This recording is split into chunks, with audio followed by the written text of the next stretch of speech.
everyone, I'm Rebecca and welcome back to my sewing room. So I was starting to put things away in my sewing room the other day, cleaning up after old projects, when I came across this fabric right here and realized that I had bought this at the beginning of the summer to make a summer dress out of. And here we are. By the time you're watching this, it's probably September, but it's still August while I'm filming it. And I haven't made any summer dresses out of this fabric, and we are now running out of summer. So I figured, well, that has to be this week's project. Let's make a summer dress. So I forget exactly how many yards of this I bought. I know that it wasn't one that I had intended to buy, so I don't think I bought enough for a circle skirt dress. But what I really want is a big, fluffy, flowy, kind of Selkie inspired dress. If you're not familiar with Selkie dresses, which have gotten really, really big over the last year or two, I will link them down below. I'll link their Instagram down below. But it looks kind of something like this. And basically we're just talking big puffed sleeves, lower neckline. I think I want to do a wide sweetheart neckline, and then big puffy skirt. I do not like, however, the fact that a lot of Selkie dresses are on pure waist. I'm not going for that, so I am going for natural waist on this, but still big fluffy skirt. I don't know if we have enough room to do a ruffle in this fabric. I'll see. I have to measure this. I haven't really looked at it other than when I just found it. I haven't really looked at it since early this summer when I got this at the same time, I think, as the Kirsten dress fabric. So yeah, that's what we're doing today. I am going to cobble together a whole bunch of patterns for this because I just went through all of my patterns and I really couldn't find anything that was quite right. So yeah, we're just gonna franken pattern a whole bunch of things together and get this dress that I want. So the first thing that I'm going to do is check how much fabric I have and see if I can do a circle skirt out of this, or if this is going to be just a gathered straight panel skirt. I mean, not straight, they're gonna be gored, but if it's gonna be a gored panel skirt or if it's gonna be able to be a gathered circle skirt, because that's the thing. I would want a gathered circle skirt, and those things take up a heckin' lot of fabric. So yeah, I'm very excited to do one more summer project. So I have cut out my skirt panels, which I did actually manage to do as circle skirt panels. There won't be a huge amount gathered in the waist. I think it's about, I don't know, 16 inches extra or something like that in the waist. So hopefully it'll be some gathers, but I'm pressing it right now. And I have found first this little area right here, which I thought was maybe a pressing, spot, but it seems like it's dirt or something. And then also this area right here, which I don't even know if it's coming off on camera, so hopefully it won't be that obvious, but there's gray dirt marks all over right here. And I don't know what it's from. I vacuumed the floor before I laid this down to cut, but it has been floating around my sewing room all summer since I washed it. So I'm just hoping that maybe it's something that will wash out, because I feel like both this and this are pretty obvious. And this is dead center in the skirt too. Why does this happen? But I don't have enough fabric to recut, so here we are. So as you can see back here, the skirt portion is now done. I made it in the usual way, as in there are two side seams. Both side seams have pockets in it, and then I gathered up the top. The hem is not done. Because it's a circle skirt, it's going to have to hang out there for at least 24 hours to see which part of the hem will drop, because the bias part of a circle skirt will drop out and lengthen itself basically. So that though is done. I'm hoping, like so many of my other dresses that I have made on this channel, I'm hoping that I can get away with not needing a zipper. So I did not allow for a zipper in this skirt. If it comes down to the point where I do need a zipper, I will have to open up one of the pocket seam areas, and then I will put that zipper in that side seam. So hopefully I don't need to, but we'll see. I am also going back to a bodice pattern that I used quite some time ago, before I started YouTube. It is the pattern that I actually used for my Rapunzel Dapper Dirndl-bound look, which looks like this. So it's very bodice-like with princess seams and such. It is Butterick 6352, this pattern right here. And while I don't have an actual mock-up saved of this pattern, I do have a lot of little written notes on the pattern pieces about what I did, like where I increased it. And I think in some cases I kind of cut it off before, you know, the edge of the pattern. Like right here, I've got this green line that cuts this a little bit, and that, you know, I'm just gonna make a mock-up and pay attention to all of those markings and hope that it comes out with a bodice that fits right. That bodice I do pull on over my head. That one I made to be much more structure, like it's actually lined with canvas, I think, and I'm not doing that with this. I'm going to line this with just like either muslin or sateen, whichever one I find first in the stash, I guess. And yeah, so I'm going to make the mock-up out of the lining in the hopes that the numbers written on those patterns actually are correct. And I guess if they're not, then I do have more muslin or more sateen and I can just cut more. So I am gonna risk it because I generally do like to do my muslins out of like sheets or something that I know I'm not gonna use. But yeah, in this case, I'm gonna try to do something that can also serve as the flat lining, and hopefully that will work. So I'm gonna go cut everything out and I will show you what it looks like when the mock-up is put together. All right, I have the mock-up on here now, and as you can tell, there are some issues. So the first issue, the biggest issue, is that it is too low here. So I wear camisoles, this thing, like every single day, and my camisole is completely showing. So this needs to come way up. Unfortunately, that means not only recutting the middle part here, but this part actually goes over. So that means that will have to be recut as well, because I don't think, no, I don't have any extra length. Like this is hitting me exactly in the waist where it should be. Honestly, all the way around, I think we're in a good spot in the waist. So I can't just shorten the straps, unfortunately. One of the other issues I'm having is this, which if you've seen any of my videos, you know that I often have an issue here and here. The princess seams alleviate this issue up here, or at least they would once it gets higher. But unfortunately, I'm not exactly positive how to alleviate that. I think taking it in the sides, I think in general, I need to take it in the sides, not by a lot, because I do want to be able to pull this on over my head, but as you can tell, there is some extra right here. So, and I think it's a side thing and not a front thing. I'm going to examine this in the mirror since I haven't really done that yet, but it could be that the front actually needs to come out a little bit like here, and then I can take out up here in the bust. I think maybe that will help things. But yeah, the biggest problem unfortunately is that I do need to recut all 3 front pieces just to make this significantly higher. I mean, just look at this with a ruler.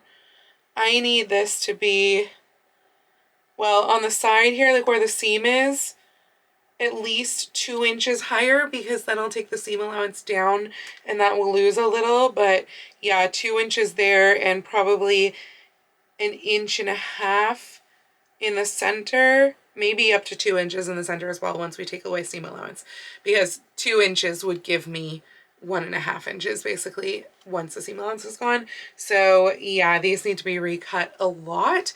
I'm not sure how I didn't have this problem before, though one of the things that I did notice with this pattern is that I seemed to have written notes on it 2 different times. The green ones that I showed you before seemed to be like a second version, and then there were other ones that sometimes conflicted with that in pencil. So I went with the green ones since that did seem to be more recent. I still use that pen often.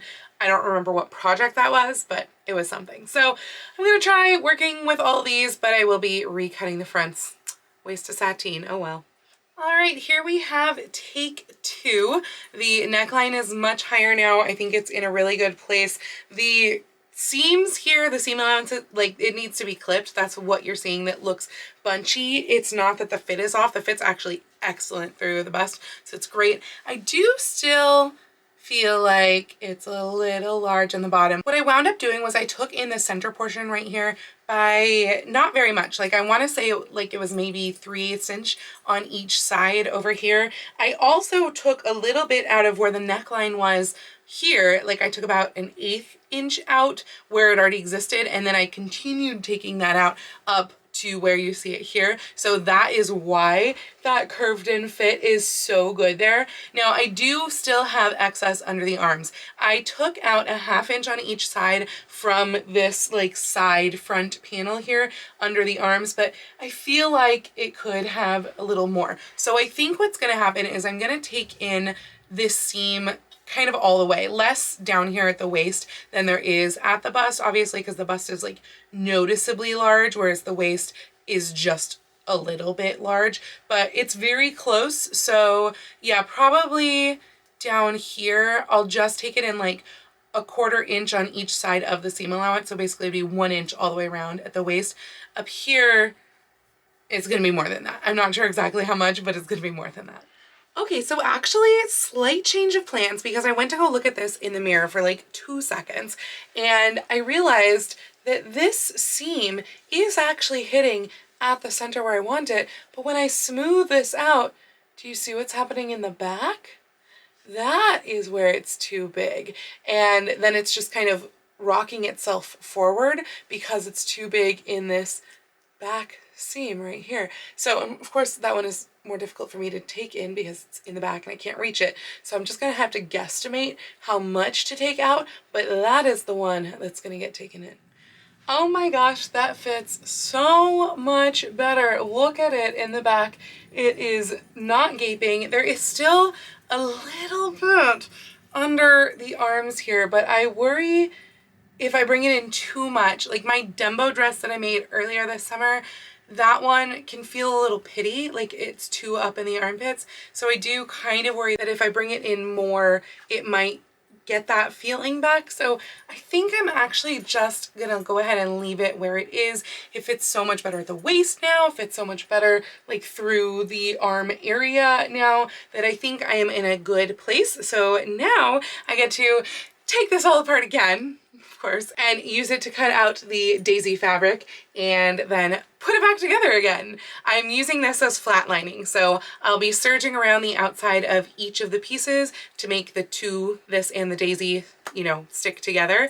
That's how I do all my flat lining, is I do it on the serger, and then I will reassemble everything.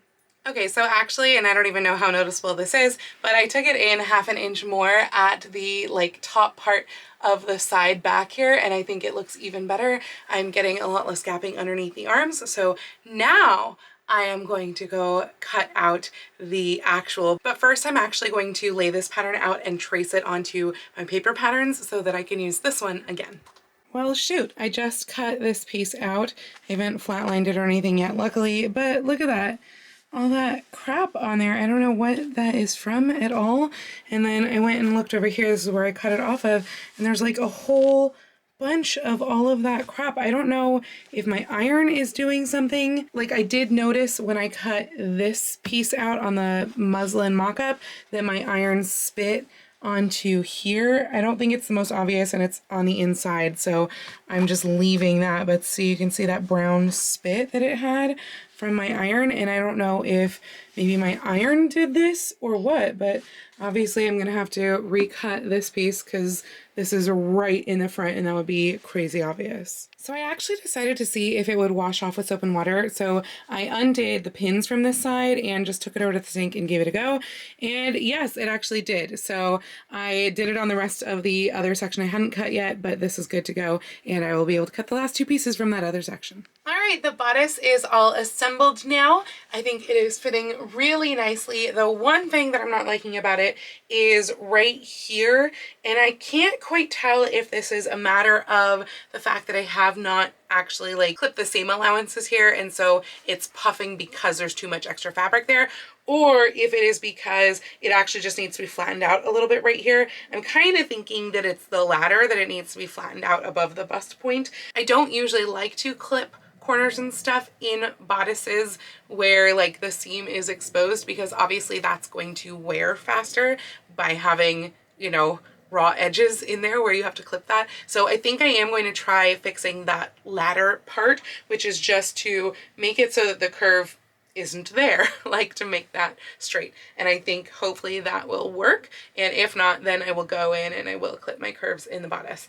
I have also created a mock-up for a puffed sleeve. So this pattern is Simplicity 2325, which is one of my go-to patterns for puffed sleeves. I really like that pattern. It just makes like a really nice big puffed sleeve, which is what I have here. So I am going to set this in and see how it is. One of the things that I am thinking about doing with this though is that the pattern and what I normally do is to gather this into a band, but I kind of feel like I would like it to have elastic instead in the bottom.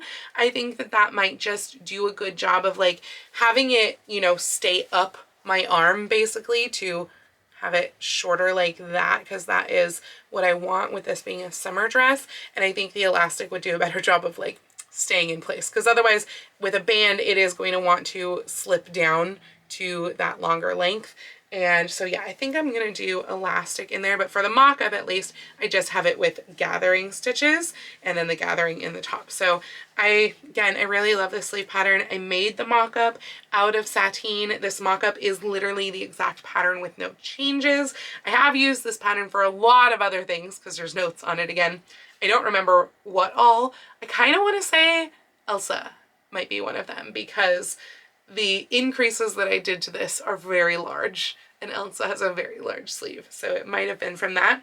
Oh, the other thing is that I remembered what I actually used this bodice pattern for last, which were my gunny sacks dresses. So I did make paper patterns of the gunny sacks dresses. I just clearly did not stick them back in the pattern envelope. I think I stuck them in a bag, but the neckline is a little different on this than on those gunny sacks dresses. But yeah, that's what I did. It was gunny sacks. Obviously I made some fit changes with this that I hadn't done on those to my knowledge. So I am going to be making another gunny sacks inspired dress this fall. I want another fall one, so look for that coming soon. And now I will be able to use this exact pattern because I really like this neckline actually. I feel like that looks really good. And so yeah, I'm not even going to put it fully away. It's on my sewing table right now. And I'm going to use that for a gunny sacks pattern pretty soon. I think that's going to be, I'm going to finish the light up dress next. And then I think I'm going to do the fall gunny sacks. I didn't want to make it until it was cool enough for me to wear it, and it is not yet cool enough for me to wear it. So it's possible I might start on a historical project before then. I think the historical project that I'm going to do involves that purple plaid fabric that I got, what was that, last year or the year before? And I don't know yet whether it's going to be 1850s or 1890s though. So it's going to be one of those things that's going to be my fall historical. And otherwise I am going to do the gunny sacks fall because I loved doing that and wearing those dresses last year. They're like the most comfy and fun things to wear ever. So I'm very, very excited to get back to some fall weather and be able to wear those dresses again. But I feel like this is kind of in the same vein, just, you know, summer version. So I am going to fix this a little bit and put this sleeve on, and we'll take a look at how that looks like.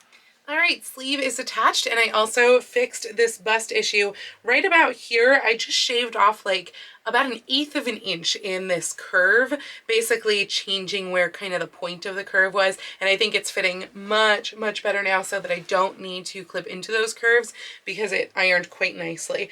I do kind of hate how there's like 2 daisies on this bust point and not here, but like a lot of other Joann's fabrics, these are embroidered daisies, but they are not embroidered on the grain.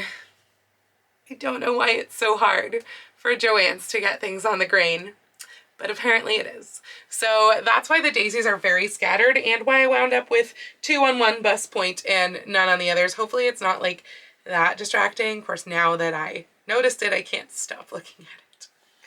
So yeah, hopefully it's not that bad because I don't think I would have enough fabric to recut after cutting the sleeves.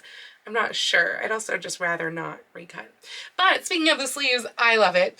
I have not done the elastic in here. This is just the gathering down in here at the bottom. But even with that, it's actually hanging pretty well, I feel like.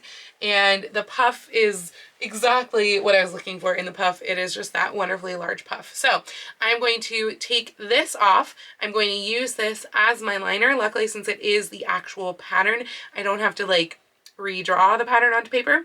I just know that that's a really good pattern. And I'm going to cut out one more of the sateen plus the two in the daisy print and flat line them together, just because the daisy is a little rougher and I like the softness of the sateen, so that's why I'm lining them. And then I will assemble them back onto the bodice. So what I'm doing here for the elastic channel is I've just done a double fold. So I folded it up a tiny bit and then wide enough for the elastic to run through. And then I've cut elastic to size, and I'm going to, once I sew this down, of course, I'm going to thread the elastic through with a bodkin probably, or a safety pin, we'll see which one. And then the bottom will be all elasticized. All right, the sleeves are on the bodice. I have stitched the channels down here, but I have not yet run the elastic through the channels because I actually also went and I bound the neckline, or at least I started the binding on the neckline, but as you can see, it is full of pins. And the thing about doing the elastic in the channels is that you need to try it on to make sure that it's comfy on your arm, and I can't try this on with a neckline full of pins. So the next step that I'm going to do is I am going to stitch down that neckline, then I'm going to put the elastic in, and then I can set the skirt to the bodice. I don't think I'm going to get to the hem tonight. I think that's going to be a tomorrow thing. It has been hanging out back there on the form for probably close to 24 hours now. I don't know exactly what time I hung it up on there yesterday, but it's close. But it also has been hanging like it's just pinned to the front of the form, and I know that that is not necessarily ideal. Now that said, I don't know that I can actually put this on the form because I don't have a zipper. So like it would have to get over the form's boobs, and I don't know if it can do that. But I can at least hang it on a hanger. So it's possible that I will hang it on a hanger for one more night. But if I find myself with nothing to do tonight, I might just go ahead and do the hem anyway. However, I am about to go run out and see some friends. So we'll see if I get there or not tonight, but I will definitely be doing the rest of the bodice and attaching the bodice tonight. All right, the full dress is assembled with sleeves on and the skirt added. The skirt actually wound up being basically just like eased into the bodice, very little gathering at all, to be honest. The sleeves, I thought that I went with elastic that was gonna be too tight, and so I did sew it together, sew the ends together, and shut the entry to the elastic casing all up already, because I realized that some of my elastic was doing this lovely ripply thing, which I didn't want. So I basically just took the remaining elastic that was this width and cut only the good parts and then cut it in half. And yeah, I thought it was gonna be too tight, but to be honest, this one in particular is a little loosey-goosey, which is strange because that's also my larger biceps, so I'm not sure how that worked. But yeah, honestly, both of them could be tightened up a little, so I might go ahead and do that, but I'll probably do that later just to see how they feel here, because to be honest, I would rather them be a little on the looser side than too tight, because then they won't be comfortable. So at this point, oh, by the way, I also obviously sewed this binding down because otherwise I wouldn't be wearing it right now because I'd get scratched up all over. So at this point, the only thing left to do is the hem. I haven't even looked in the mirror yet to see how much it's dropped down, but I'm pretty certain, it being a circle skirt, that it probably has on the bias. So I'm gonna go take a look and mark and pin my hem. This is just gonna be a machine hem, so I might just go ahead and do it tonight. So I know that you can't see it, but the hem is now done. It actually had not dropped, which I was really surprised about, because at this point it is definitely 24 hours that it's been hanging out, but it had not dropped, so kudos to this fabric for like not stretching on the bias, I guess. So it was very, very easy to hem because I just turned up two very, very narrow folds and then pinned it and sewed it by machine. I mean, pressed it, obviously, but then pinned it and sewed it by machine. So that means that the dress is actually done. I am going to show you the full footage tomorrow, but considering right now it is 11:37 p.m., there's gonna be no real footage that I can get tonight. So tomorrow I'm gonna go to, I don't know, maybe a park or something and show you the finished look. The one thing that I do want to say besides the fact that the sleeves may be a little bit on the large side is that the waist actually may be a little bit on the large side. Like, I realized that I could pinch out probably at least a good 3/4 of an inch total in the waist, and it would probably have a slightly better fit. That said, pulling it on over one's head, you know, you can't get it like super fitted, or you can't pull it over your head. So I'm okay with the fit currently. I'll see if I decide to take it in maybe at some point, but I think it's pretty okay currently. Like, it fits better than a lot of my other dresses. I'd say it fits a little bit better than the Dumbo dress, which is one of my better fitted dresses, but not as well as the purple gingham jumper dress that I took in several videos ago. So, but it's better than it was before I took it in. So yeah, anyway, I'm happy with where it is. And honestly, I love this dress so much. Why did I not make this at the beginning of the summer when I had that chance? Like, I'm so ready for summer to be over, but honestly, I hope that I have a lot of opportunities before it's over to wear this dress, because I am in love, and I will probably make other dresses using this exact same pattern as well, because I love it. So I will see you tomorrow with the reveal footage of this dress.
So overall, I am super happy with how this dress turned out. The sleeves, I think, are actually a good fit for the elastic. Like, it didn't feel like they were falling down or anything like that. The waist did feel a little bit large, but that is why I put a belt on it, also just to like break up the pattern. The other interesting thing that I noticed before I went out to take those pictures is that there is an area on like the side back of the skirt. Oh, there it is. This area right here, where the embroidery, when they were making this fabric, apparently did not work all the way. So there's 12 flowers that are without the yellow centers. So I was like, interesting that nobody caught that, including myself, as I was making this. And I don't even know if it's, you know, happening maybe somewhere else as well. I'm glad that it wasn't right in the front that happened, or like on the bodice. You know, on a skirt, I feel like it really just kind of blends in. So, but overall, I'm super happy. I think that it very much does remind me of a Selkie dress, which was what I was going for. I am 100% going to be using this pattern combo again, because I think it is just so cute, and I want a lot of other dresses in this shape, just, you know, with the waist taken in just a smidge. So overall, I love my new dress. So I hope that you enjoyed this video. If you like this video, please go ahead and click the thumbs up icon. And if you'd like to see more videos like this from me, please go ahead and click subscribe and the little bell icon to be notified every time I post a new video. I do post videos here on YouTube twice a week, with my sewing vlogs like this out on Tuesdays and other costuming content out on Saturdays, but I post every day over on my Instagram, so please go follow me on Instagram. That's at Lady Rebecca Fashions. And if you'd like to help support all of the work that I do on this channel, I do have a link to my Patreon and my Ko-fi down in the description below, or you can send me a super thanks right here on YouTube. I'd also like to give a special shout out to my Edwardian level patrons, Sharon and Mirage. Thank you all so much for joining me today. Have a wonderful week, and I will see you very soon in my next video. Happy sewing!